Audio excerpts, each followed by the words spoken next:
Bem-vindos à nossa reunião virtual do nosso Lar Teresa. Que a paz do Mestre Jesus esteja com todos. Muito importante que compartilhe nossas reuniões com seus amigos e familiares. Não esqueçam de dar o like, pois assim o YouTube disponibiliza para mais pessoas o acesso às nossas reuniões. Ao darmos início à nossa reunião, vamos esclarecer que nossos estudos normalmente são baseados nos livros O Evangelho segundo o Espiritismo e o Livro dos Espíritos, aos quais estudamos alternadamente. Nesta oportunidade, estudaremos o Livro dos Espíritos, parte 3 das Leis Morais, capítulo 6 da Lei de Destruição. Perguntas 757 a 765. Duelo e penas de morte. Acompanharemos as reflexões do nosso irmão de ideal espírita, Éder Andrade, integrante da comunidade espírita cristã, o Consolador, Copacabana, Rio de Janeiro. Passamos a palavra ao Éder para suas saudações iniciais. Éder, a palavra é sua. Com grande satisfação que nós estamos com vocês. Vamos, então, passar a nossa leitura da página inicial. Pena de morte. Título da nossa página de hoje. Todos os fundadores das grandes instituições religiosas que ainda hoje influenciam ativamente a comunidade humana partiram da terra com a segurança do trabalhador ao fim do dia. Moisés, ancião, expira na iminência do névoa, contemplando a Canaã prometida. Siddhartha, o iluminado construtor do budismo, depois de abençoada peregrinação entre os homens, abandona o corpo físico, no horto florido de Kusinagara. Confúcio, o sábio que plasmou todo um sistema de princípios morais para a vida chinesa, encontra a morte num leito pacífico, sob a vigilância de um neto afetuoso. E mais tarde, Maomé, o criador do islamismo, que consentiu em ser adorado pelos discípulos, categoria de imortal, sucumbe em Medina, dentro de sólida madureza, atacado pela febre maligna. Com Jesus, entretanto, a despedida é diferente. O divino fundador do cristianismo, que define a religião universal do amor e da sabedoria, em plena vitalidade juvenil, é detido pela perseguição gratuita e trancafiado no cárcere. Ninguém lhe examina os antecedentes, nem lhe promove recursos à defensiva. Negado pelos melhores amigos, encontra-se sozinho, entre juízes astuciosos, qual ovelha esquecida em meio dos chacais. Aliam-se o egoísmo e a crueldade para sentenciá-lo ao sacrifício supremo. Herodes, patrono de ordem pública, chamado a pronunciar-se em seu caso, determina se lhe é um tratamento cabível aos histriões. Pilatos, responsável pela justiça, abstém-se de conferir-lhe o direito natural. E, entregue à multidão amotinada na cegueira de espírito, é preferida a Barrabás, malfeitor, para sofrer a condenação sólida. De certo, para induzir-nos à compaixão, aceitou Jesus padecer em silêncio os erros da justiça terrestre, alinhando-se na cruz entre os injuriados e as vítimas sem razão de todos os tempos da humanidade. Cristão de todas as interpretações do Evangelho e todos os quadrantes do mundo, atentos à exemplificação do eterno benfeitor, apartai o criminoso do caminho, como aprendeste a separar o enfermo da enfermidade. Educai o irmão transviado, quando curais o companheiro doente. Desterrai, em definitivo, a espada e o cutelo, o garrote e a guilhotina, e o fuzil, a caldeira elétrica e a câmara de gás dos quadros de vossa genealogia. E oremos, todos juntos, suplicando a Deus, nos inspire paciência e misericórdia, uns para com os outros, porque ainda hoje, em todos os nossos julgamentos, será possível ouvir, no átrio da consciência, o aviso celestial do nosso divino Mestre, condenado à morte sem culpa. Quem estiver sem pecado, atire a primeira pedra. Emmanuel, do livro Religião dos Espíritos, capítulo 50, psicografado pelo Francisco Cândido Xavier.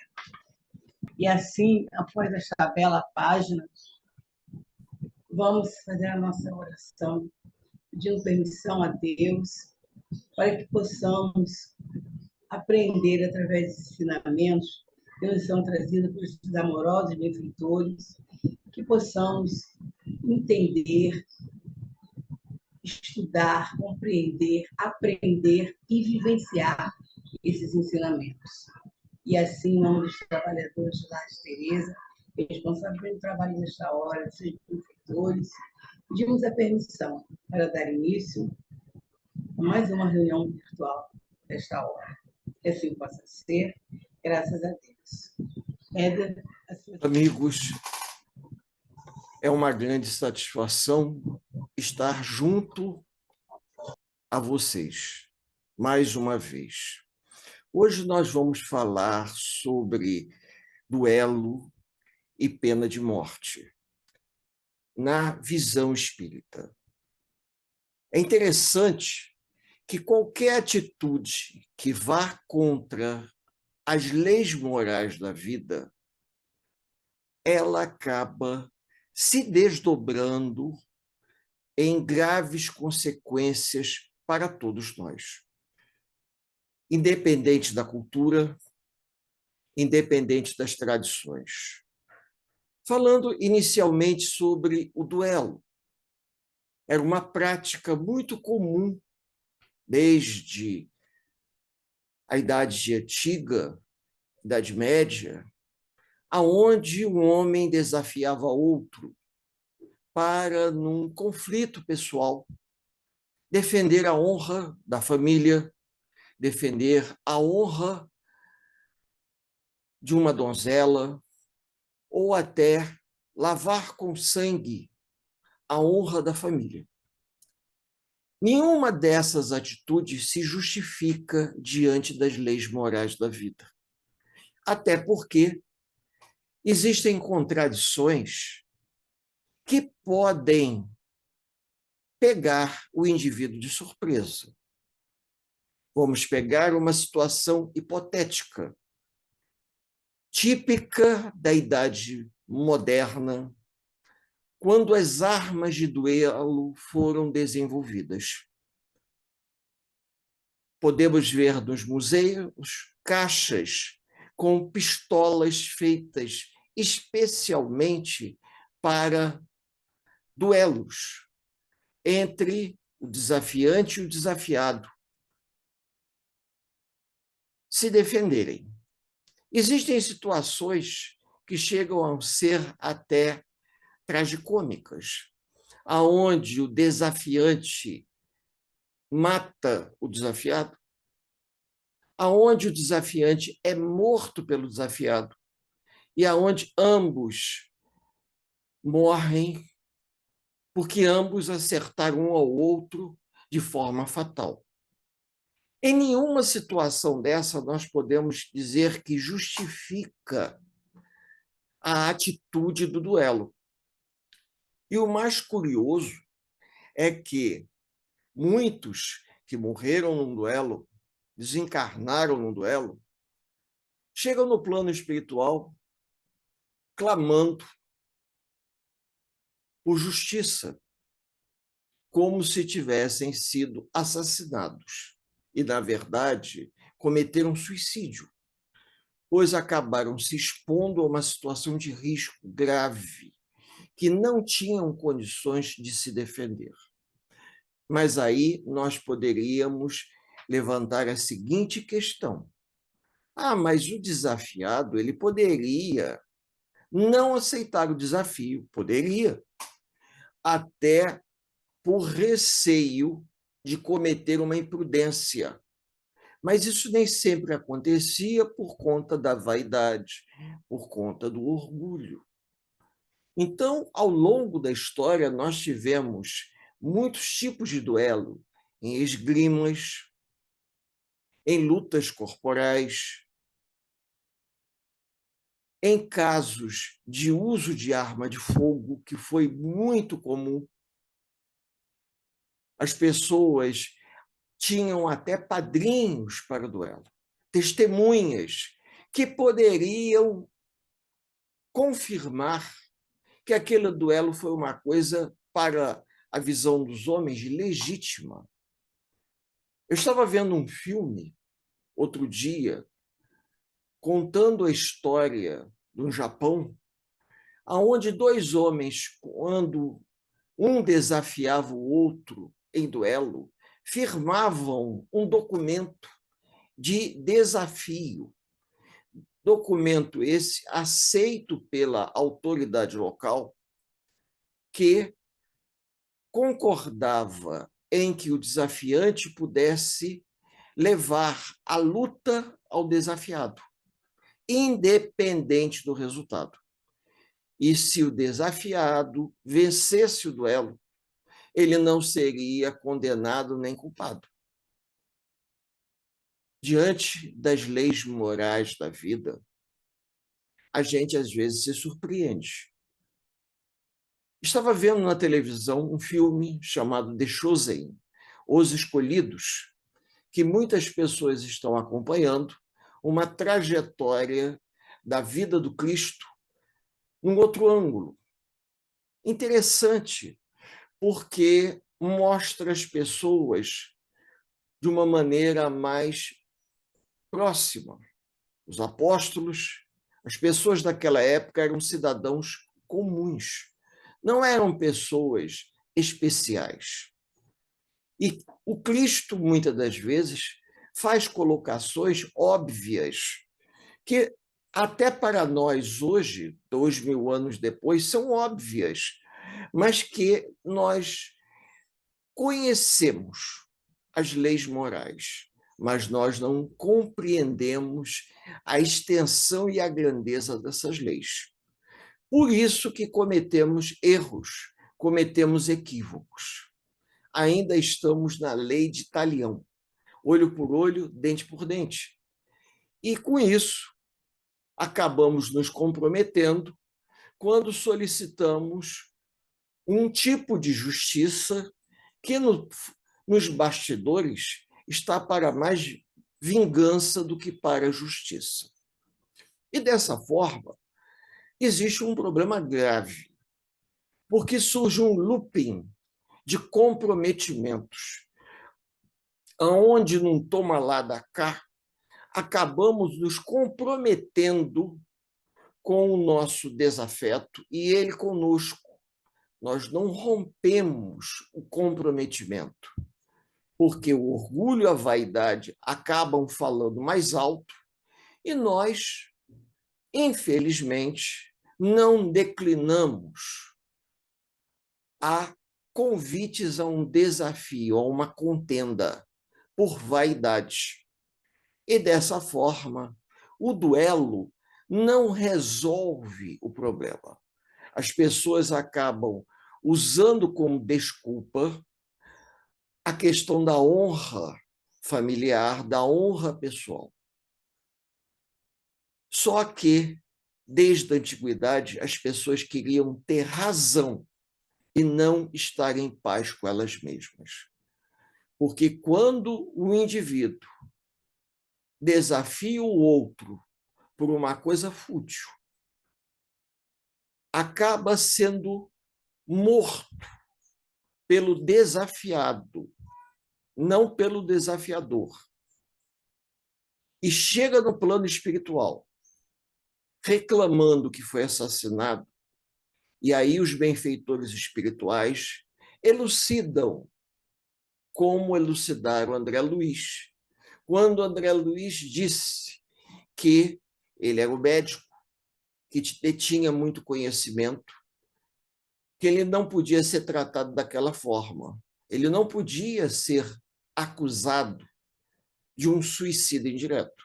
E aí os enfermeiros de nosso lar esclareceram a ele: meu amigo, você tinha conhecimento o suficiente para não chegar a esse estágio, evitar esse compromisso que você acabou estabelecendo com você mesmo. Da mesma forma que aqueles que chegam ao plano espiritual em condição deplorável, por terem sido retirados da carne de forma abrupta por uma situação que ele poderia ter evitado, ele se surpreende, ele acha que ele está sendo injustiçado por Deus e, na verdade, ele se colocou naquela condição. Seria a mesma coisa que nós falarmos hoje no seguinte: o indivíduo sabe que existe uma zona de risco, ele sabe que existe uma área perigosa, mas ele se expõe ao risco, ele se expõe ao perigo. Então, ele não pode dizer que aquilo foi um acidente, que ele sofreu um acidente. Não, ele se expôs a uma situação que o levou a passar por um problema grave, contribuindo para o seu desenlace da matéria. Isso é uma coisa que já vem se arrastando desde a antiguidade. Se o indivíduo é forçado a ter que se defender para não morrer, tem-se até um atenuante a seu favor, como no caso das guerras, se nós podemos dizer assim, em que o indivíduo ele é convocado, ele é obrigado a ir, e ele tem que se defender, mas isso não justifica que ele transfira toda a sua raiva, seu ódio para com os inimigos e se torne um carrasco de todos os seus agressores e inimigos. Não cabe a ele estabelecer a justiça com as próprias mãos. Ele deve se defender. Existe uma diferença entre você se defender e você aplicar a justiça aos outros, para que eles possam sofrer aquilo que eles estão impondo. E nós sabemos perfeitamente que todos nós teremos uma justiça divina proporcional aos nossos erros, às nossas más inclinações, aos nossos comprometimentos. Deus, na sua infinita sabedoria e misericórdia, vai avaliar cada caso de acordo com o conhecimento, o entendimento e as circunstâncias em que nós nos encontrávamos no momento que cometemos um determinado desatino. E isso é uma coisa que nós não temos como explicar para uma pessoa. Ela é uma experiência que ela precisa aprender na pele, em alguns momentos, porque não são todos que, de uma forma filosófica, compreendem. Conhecer a verdade é uma coisa, compreender a verdade é outra. Às vezes se faz necessário uma vivência na carne de sofrimento, de experiências dolorosas, para nós termos uma extensão do que significa aquela atitude, que para nós não tem momentaneamente peso algum. Observamos isso na grande maioria das escolas da vida, onde os jovens, não tendo a experiência, porque alguns trazem uma bagagem espiritual, trazem estrutura espiritual, a ponto de se depararem com as situações e saberem tomar as devidas atitudes. Mas já tem pessoas que não. Tem pessoas que estão vivenciando aquela experiência para desenvolver uma estrutura diante da vida. É a questão da pena de morte. Nós não vamos resolver a solução de um problema condenando o indivíduo à morte. Primeiro, porque estaremos indo contra as leis morais da vida, de Deus, que trazemos da nossa consciência. Muitas pessoas tiram a sua própria vida porque acham que elas estarão resolvendo um problema. É o caso do suicídio, mas que representa uma pena de morte infringida contra ele próprio. Porque se nós olharmos como o mestre Epaminondas de Vico, no livro Memórias de um Suicida, explicou a Camilo Castelo Branco, se nós parássemos para rever o decálogo, encontraríamos ali, ou encontraremos ali, todos os itens necessários a essa reflexão. Se acreditamos na reencarnação, nós vamos temporariamente afastar o indivíduo do nosso convívio. Mas se formos os responsáveis diretos pelo sofrimento dele, ele voltará. A nossa sociedade, a humanidade terrestre, ela ainda deixa um pouco a desejar nessa questão do tratamento a todos os infratores.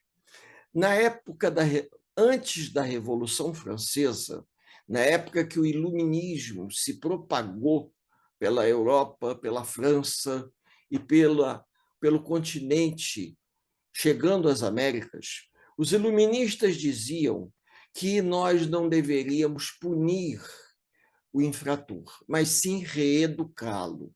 E é surpreendente, porque nós observamos que, se nós estudarmos a teoria iluminista, eles estavam à frente do seu próprio tempo, porque eles já tinham o alcance de entendimento que os erros cometidos pelo infrator se devia a um equívoco da razão, digamos, um eclipse da razão. O indivíduo cometia os erros porque ele era ignorante diante da vida, mas essa ignorância, muitas das vezes, era um desdobramento da desigualdade social. Então, como nós vamos resolver essa questão?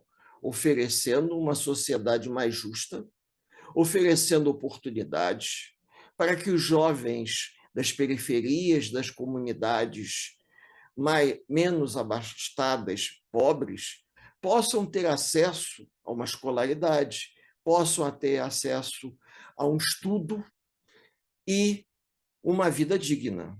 Porque a gente observa, até pelas estatísticas, da onde provém muita questão da ignorância, da criminalidade. Porém, não é uma regra, porque nós vamos observar que até mesmo nas classes abastadas, nós temos situações que nos surpreendem.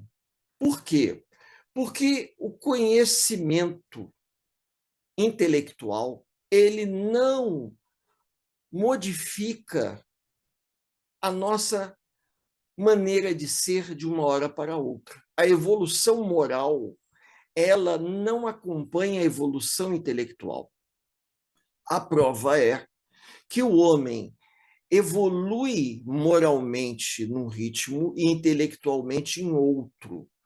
Como eu falei há pouco, naquele filme The Chosen, Os Escolhidos, a gente vê perfeitamente que, na época do Cristo, os fariseus detinham o conhecimento da lei.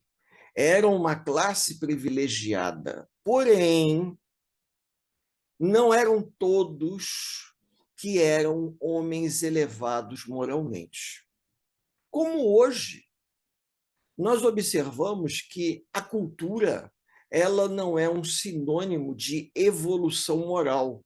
O indivíduo pode deter todo o conhecimento, mas ele não ter evoluído moralmente para compreender na essência o que se passa nos bastidores da vida do outro. Paulo de Tarso nos deixou uma passagem significativa. Eu posso falar a língua dos anjos, mas se eu não tiver amor, eu não tiver caridade, nada serei. Por quê? Porque não adianta eu ter o conhecimento, não adianta eu ter o conhecimento da verdade, mas eu não ter a compreensão dessa verdade. E é exatamente isso que nós observamos à medida que nós vamos estudando. Porque a miséria humana, a ignorância, a crueldade, ela está atrelada a uma falta de compreensão da verdade. Porque, lendo histórias de André Luiz, nas obras A Vida do Mundo Espiritual, lendo, por exemplo, Memórias de um Suicida, de Camilo Castelo Branco, por Dona Ivone Pereira, a gente observa que muitos dos companheiros que relatam essas histórias, eles tinham o conhecimento da verdade. Eles sabiam que eles estavam errados, mas, infelizmente, por circunstâncias particulares, eles fizeram uma escolha insensata. Eu tive a oportunidade de assistir um filme que os companheiros deveriam ver, A Queda. Esse filme marcou muito e foi premiado, porque conta o final da história do Terceiro Reich na Alemanha, os últimos 5 dias até que a Alemanha se rendeu aos aliados. E durante esses 5 dias, Hitler precisou de uma secretária, e a história envolve a escolha de uma moça que foi secretária de Hitler nos últimos 5 dias da sua vida. O filme é bastante delicado porque mostra posições que nós, às vezes, temos dúvidas, mas o filme é esclarecedor. No final do filme, eles mostram as pessoas que sobreviveram e, surpreendentemente, muitas passaram dos 90 anos, inclusive a secretária de Hitler, que deu um depoimento. Ela era uma garota na época dos seus 17, 18 anos, era boa datilógrafa, e ela disse o seguinte, que muitas pessoas na Alemanha elas tinham a consciência de que alguma coisa errada acontecia em determinadas regiões, mas não queriam se envolver. E aí nós observamos que, ou por medo, ou por uma questão de comodidade, de cumplicidade, nós, ao longo dos anos, assumimos uma postura muito parecida. Não sabemos se por medo, por cumplicidade ou por desinteresse, não nos interessamos em conhecer um pouco mais das leis morais que todos nós estamos comprometidos. Pode não ser em todas, mas mais da metade nós estamos comprometidos. Por quê? Porque não somos espíritos evoluídos moralmente.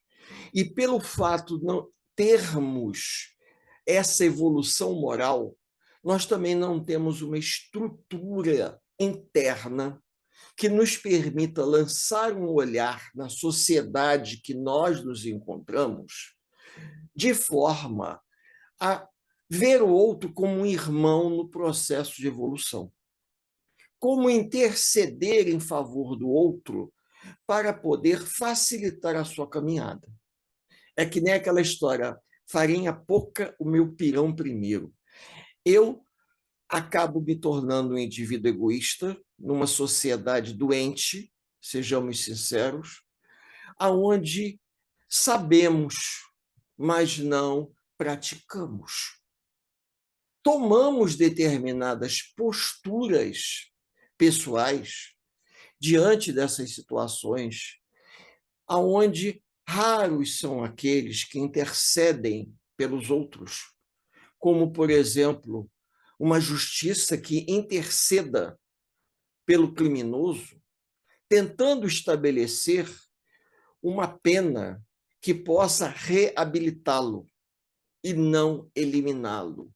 Uma justiça que, sabendo das dificuldades do processo de reabilitação, ofereça a ele uma coisa justa. Se ele não desejar, não quiser se reabilitar, o problema é dele, mas a justiça estabeleceu. Então, hoje nós temos uma sociedade que não educa o jovem e acaba punindo o homem. Acaba punindo o homem porque o homem que não tem uma educação evangelizada diante da vida, diante do próximo, acaba se comprometendo muito, porque busca atalhos que, em vez de facilitarem a sua vida, lhe comprometem mais ainda. Ele pode até chegar ao final da encarnação achando que ele se deu bem, mas como nós sabemos que existe a reencarnação e aos olhos de Deus nada passa desapercebido, a justiça de Deus vai se dar num novo processo de vida, aonde a vida futura vai cobrar desse indivíduo aquilo que ele cometeu de forma equivocada. Porque podemos dizer que, devido ao nosso nível evolutivo, isso nós percebemos claramente, é muito difícil chegar para uma pessoa e dizer para ela que nós não vamos errar mais. Porque o planeta é um planeta de provas e expiações. Nós somos espíritos no nível moral de provas e expiações. Somos intolerantes, somos impacientes com os nossos amigos. Quem diria, então, com os nossos desafetos? Nós desejamos uma justiça que, por trás, ela vem travestida, né? A ideia de justiça não é justiça, é vingança. Então, a gente observa que na história da humanidade, a palavra vingança, ela é um sinônimo de justiça. O povo clama por justiça, mas está doido que ocorra uma vingança, que a gente possa punir o agressor com uma atitude idêntica à que ele cometeu. Exatamente como naquela época de Hammurabi, lá atrás da história, do olho por olho, dente por dente. Nós podemos entregar na mão de Deus? Podemos. E Deus fará o melhor? Vai fazer o melhor. Mas nós temos que nos modificar na nossa caminhada. Eu reencarnei trazendo uma carga de preconceitos de outra encarnação. Preconceitos esses que, infelizmente, eu adquiri através do mau uso do meu livre-arbítrio. E quando muito jovem, não percebi que essa carga de preconceitos, muito forte, ela era presente para chamar a minha atenção para que eu pudesse me modificar. E muito pelo contrário, eu achei que era uma característica da minha personalidade e resolvi dar força a ela. O tempo passou e aquelas características se tornaram maus hábitos, arrastamentos, que eu demorei a perceber.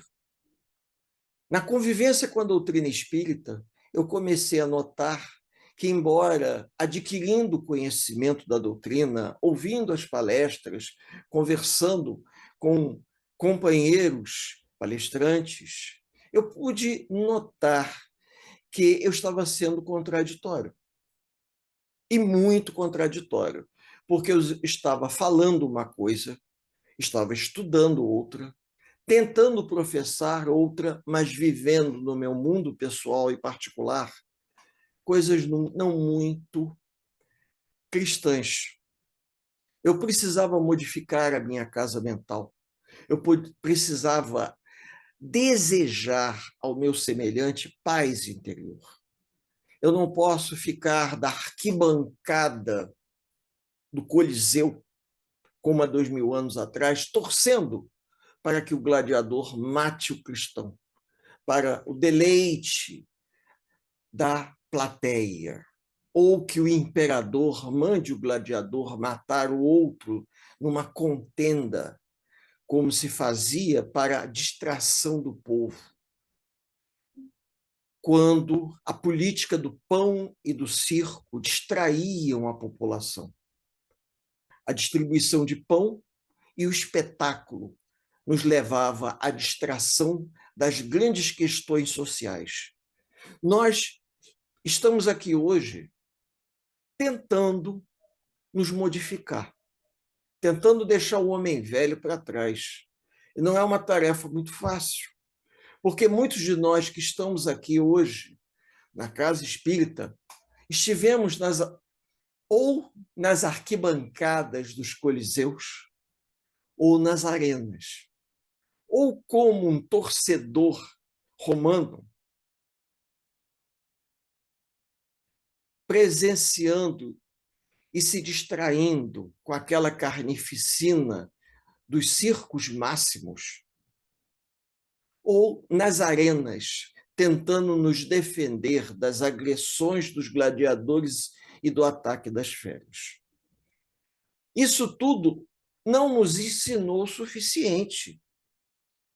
Acreditem, poderiam ter nos ensinado a olhar o nosso semelhante que comete imprudências de uma forma menos equivocada. Ajudar o quanto estiver ao nosso alcance, porque nós acreditamos em reencarnação. Nós acreditamos na vida futura, como está lá no Evangelho, capítulo 2, item 2, se eu não me engano. A vida futura. Se a gente deseja retornar aqui melhor do que chegamos nessa encarnação, a gente precisa mudar nossos pensamentos, nossa casa mental, o padrão mental dos nossos pensamentos.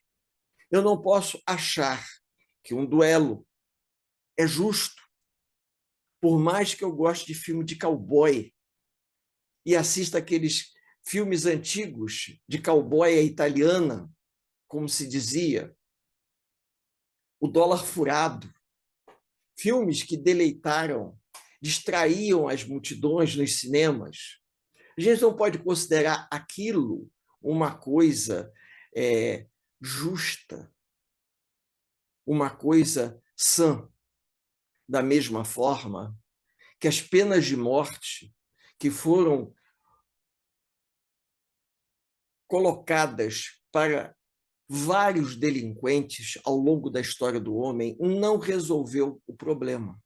Retirou o delinquente da nossa convivência temporariamente, porque pela lei da reencarnação, Deus concedeu a eles a possibilidade de retornarem, mesmo que fosse num corpo doente, para que eles pudessem aprender.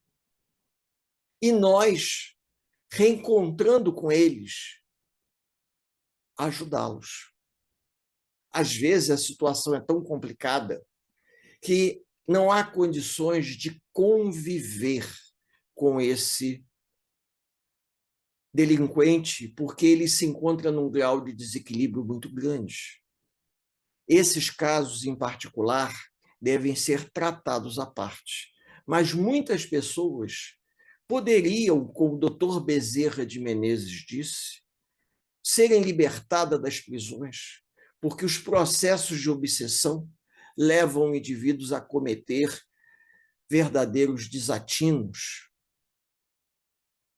Nós mesmos, muitas das vezes, sob processo obsessivo, fazemos coisas que depois nos arrependemos.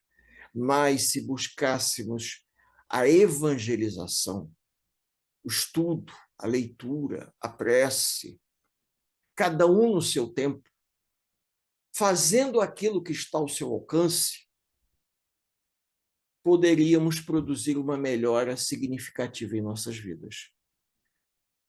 Reencarnamos para compreender melhor as leis de Deus, porque já as conhecíamos. E quem diz que não conhece a lei de Deus, traz ela no seu inconsciente, porque Deus, percebendo que nem todos teriam a oportunidade de vivenciar essas leis morais na Terra por conta das condições sociais, colocou no íntimo de cada um de nós. Foi exatamente isso que o mestre Epaminondas de Vico, na segunda parte do livro Memórias de um Suicida, quando Camilo Castelo Branco questiona com o instrutor: mas se eu soubesse um pouco mais, eu não teria feito isso, nem meus companheiros dessa enfermaria. E o mestre Epaminondas, da cidade de Vico, na Espanha, diz de forma sábia: meu amigo, você não teve acesso à doutrina espírita, sejamos sinceros, mas você foi cristão. Você teve acesso aos 10 mandamentos de forma a conhecer as leis morais.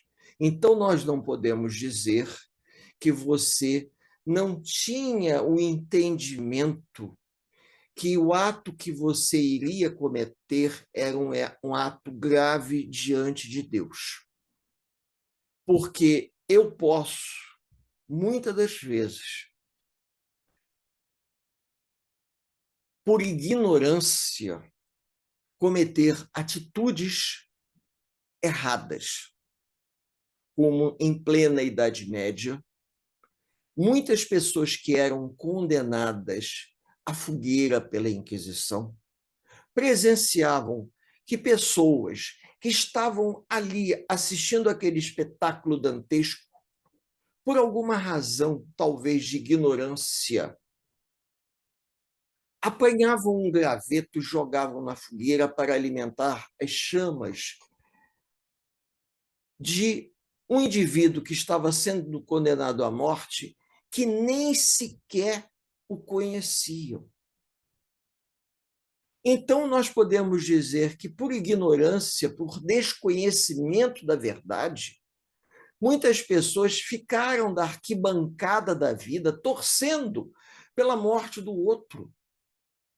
E, de uma certa forma, registrando no seu inconsciente uma atitude infeliz dessa natureza. Eu sei que pode parecer até exagero da minha parte, mas o homem ainda se compraz com a dor que possa infligir ao semelhante. O conjunto dessas leis, dessas perguntas do Livro dos Espíritos, se encontram na lei da destruição. A lei da destruição, ela envolve uma série de itens que nos chamam a atenção para a atitude nossa diante do próximo. Eu reconheço que no mundo que nós estamos vivendo hoje, nós não vamos conseguir nos modificar de uma hora para outra. A natureza não dá saltos. A natureza caminha de passos lentos. Mas isso não quer dizer que a gente não possa, paralelo à nossa vida, buscarmos conhecimento, compreensão melhor. Numa conversa, para que a gente possa ir terminando esse nosso singelo e simpático encontro, num estudo que nós tivemos a oportunidade de realizar num grupo da nossa Casa Espírita, o ESG, Estudo Sistematizado da Doutrina Espírita, nós temos muitos alunos e a nossa turma é muito heterogênea.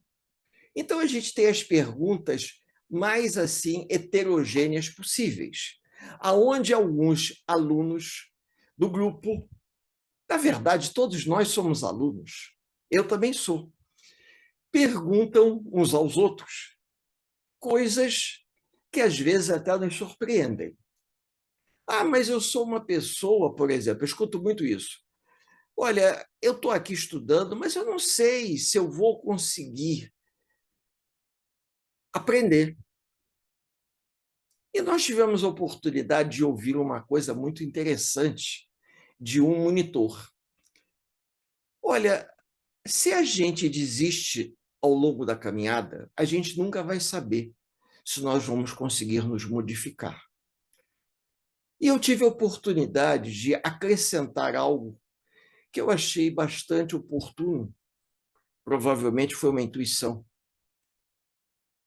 Paralelo à vida que nós temos, que nem sempre é do jeito que gostaríamos, devido às nossas imperfeições e devido ao atavismo que trazemos conosco, formas de pensamento ultrapassadas, formas de pensamento doentias, mas isso não desabona o estudo que podemos fazer para nos melhorar.